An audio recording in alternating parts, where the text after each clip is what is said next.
तो नमस्कार, एक बार फिर से आप सभी का स्वागत है हिंदी साहित्य में। देखिए क्या होता है कि सी टेट का एग्ज़ाम भी इसके जो पूछा गया था 7 जुलाई 2024 को परीक्षा हुआ था, उसका हम सीडीपी देखते हैं। सीडीपी मतलब चाइल्ड डेवलपमेंट एंड पेडागोजी, बाल विकास और शिक्षा शास्त्र। हम लोग एजुकेशन से जुड़े ही हैं और बीएड से भी जुड़े हैं, मतलब कुछ लोग तो ही जुड़े होंगे, कुछ लोग कर लिए होंगे, कुछ लोग प्रोसेस में होंगे।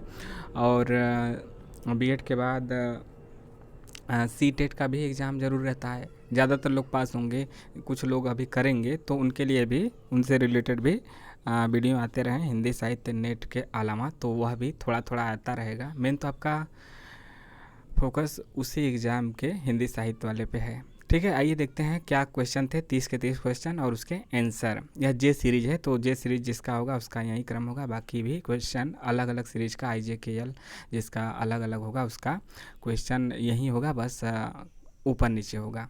सब्सक्राइब जरूर कीजिए चैनल को, लाइक शेयर भी। पहला क्वेश्चन है, हिंदी में पढ़ें, अंग्रेजी में भी जहाँ जहाँ दिक्कत होगा वहाँ पे पढ़ सकते हैं। आप लोग अंग्रेजी में भी देख सकते हैं, जिसको अंग्रेजी में देखना है। यहाँ पे हम हिंदी में देखेंगे, मतलब बीच में इंग्लिश, तो हिंदी ज़्यादातर। पहला क्वेश्चन है, छात्रों के विविध समूहों को पूरा करने के लिए निम्नलिखित में से कौन सांस्कृतिक रूप से उत्तरदायी शिक्षण का सही वर्णन करता है? ऑप्शन है सुविचारित, अनुकूलित, विभेदित, मानकीकृत। अंग्रेजी में भी यहाँ पे आप देख सकते हैं, इंटेंशनल, एडॉप्टिव, डिफ्रेंशिएटेड, स्टैंडर्डाइज। तो जो इसका सही आंसर है वह ऑप्शन नंबर 2 सही है। 2 का मतलब कि पहला, दूसरा और तीसरा, सुविचारित, अनुकूलित और विभेदित। क्वेश्चन नंबर 2 है, एक शिक्षिका खुद से पूछती है, मैं ऐसे अनुभव कैसे प्रदान कर सकती हूँ? मैं ऐसे अनुभव कैसे प्रदान कर सकती हूँ जिसमें छात्रों को पर्यावरण में विभिन्न प्रकार की वस्तुओं को वर्गीकृत करने और उनकी वर्गीकरण के स्कीमों का विश्लेषण करने की आवश्यकता हो। वह छात्रों में किस बुद्धिमत्ता को बढ़ावा देने की कोशिश कर रही है? ऑप्शन है अंतर्वैयक्तिक बुद्धिमत्ता, प्राकृतिक बुद्धिमत्ता, शारीरिक गति संवेदी बुद्धिमत्ता और भाषाई बुद्धिमत्ता। इसी को अंग्रेजी में कहते हैं इंटरपर्सनल इंटेलिजेंस। अंतर्वैयक्तिक को प्राकृतिक का नेचुरलिस्टिक होता ही है, शारीरिक गति संवेदिक यानी कि बॉडीली काइनेस्टिक्स, भाषाई बुद्धि लिंग्विस्टिक इंटेलिजेंस। जो इसका सही आंसर है वह आपका ऑप्शन नंबर 2 है, प्राकृतिक बुद्धि। क्वेश्चन तीसरा है, कथन और कारण है। कथन आपका है अभिकथन। शिक्षकों को विद्यार्थियों के बीच बहस, चर्चा और सहयोग को प्रोत्साहित करना चाहिए। कारण है, ज्ञान उत्पादन एक निष्क्रिय प्रक्रिया है और सामाजिक गतिविधियों में संलग्नता अर्थपूर्ण अधिगम में बाधा डालती है। यह बात बिल्कुल गलत है। संलग्नता तो इसमें बाधा नहीं बल्कि सहयोग करेगा, और निष्क्रिय नहीं सक्रिय है।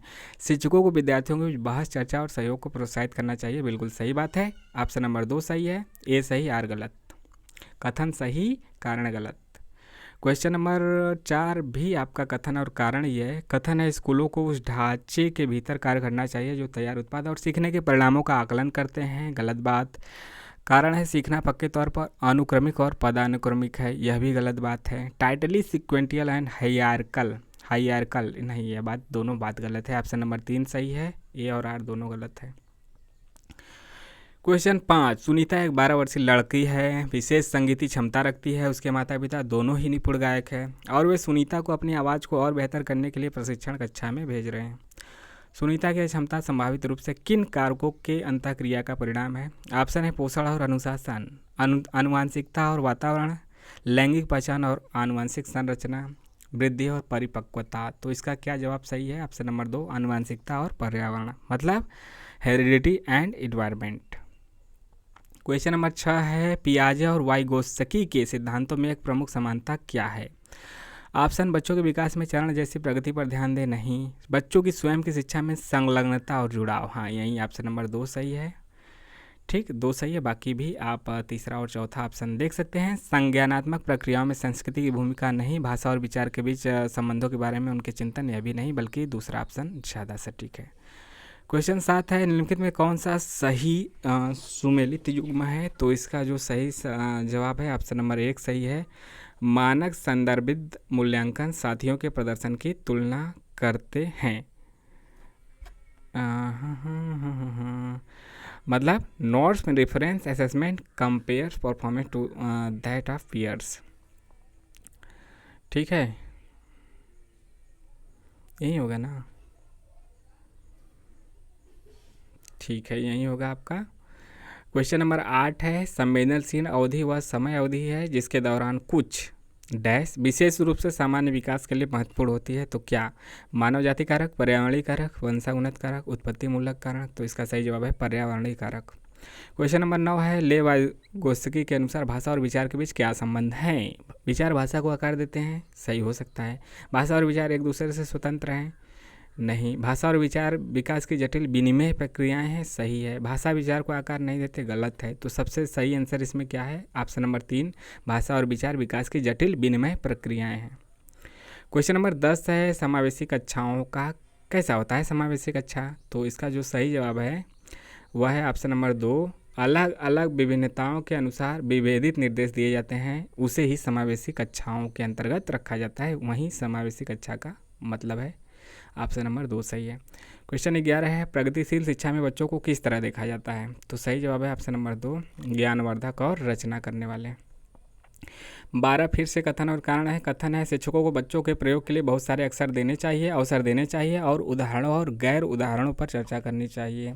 कारण है, बच्चों में गलत धारणाओं से निपटने का एक रचनात्मक तरीका विपरीत उदाहरण प्रदान करना है। तो दोनों बातें सही हैं और व्याख्या भी सही है, इसलिए ऑप्शन नंबर 4 सही है। ए और आर दोनों सही, ए आर की सही व्याख्या।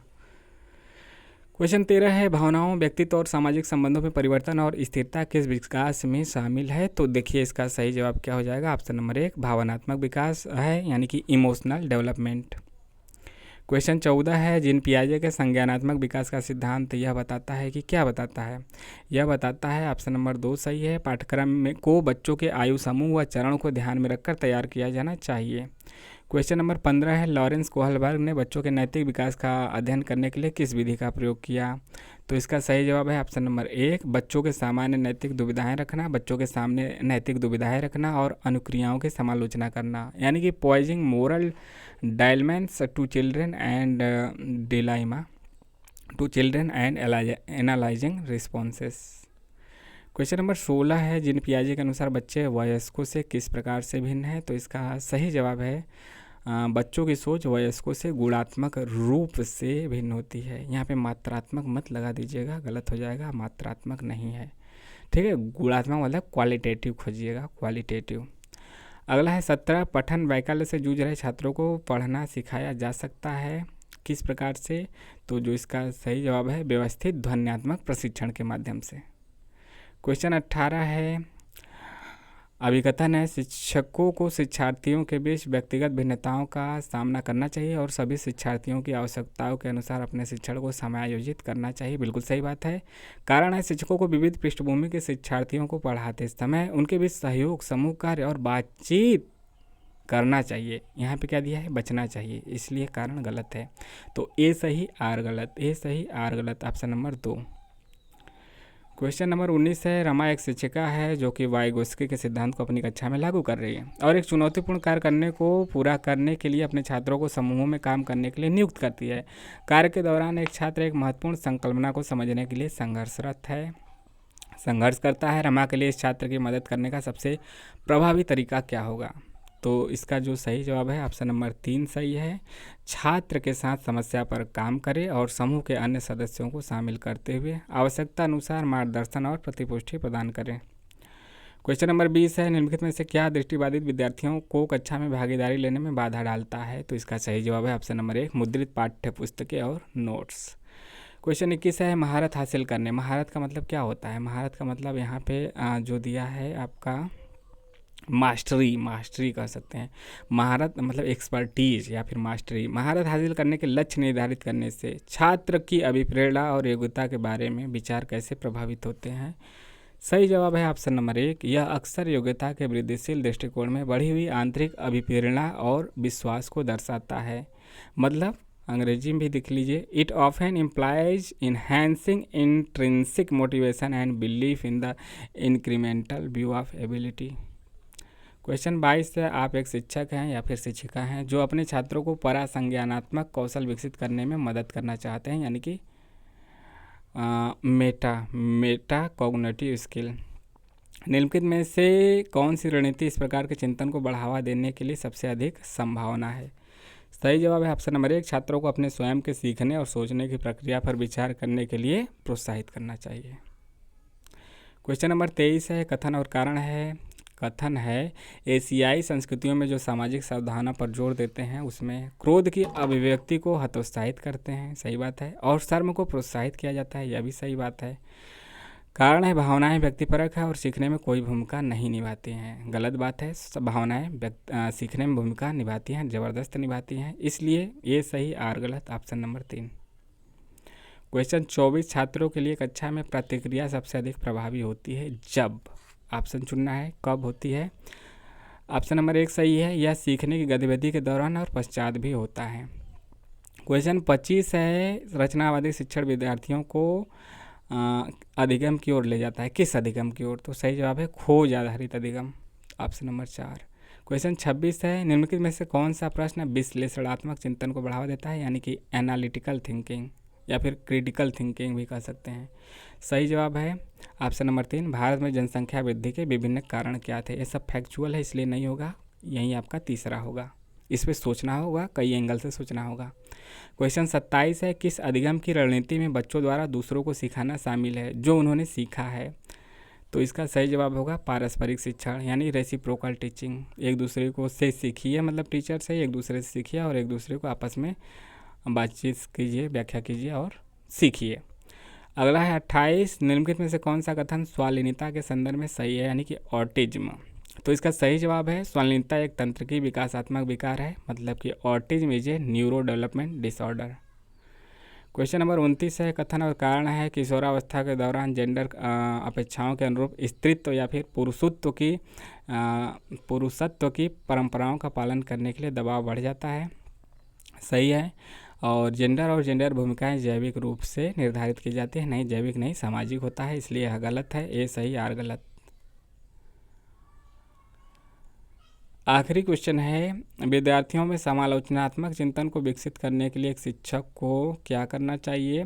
शिक्षक को ऑप्शन नंबर 2 सही है, ऐसे सवाल देने चाहिए जिसमें निष्कर्ष और व्याख्याएं शामिल हो, तो इसका दूसरा सही है। 30 क्वेश्चन इस प्रकार से हुए हैं, कैसा लगा जरूर कमेंट करके बताइए। चैनल को सब्सक्राइब भी कीजिए, लाइक शेयर भी। और आपने एग्ज़ाम दिया है तो आपके कितने सही हो रहे हैं सीडीपी में, यह भी आप बता सकते हैं और अपने अन्य डाउट सवाल भी कमेंट करके बता सकते हैं। मिलते हैं नेक्स्ट वीडियो में। जय हिंद, जय भारत।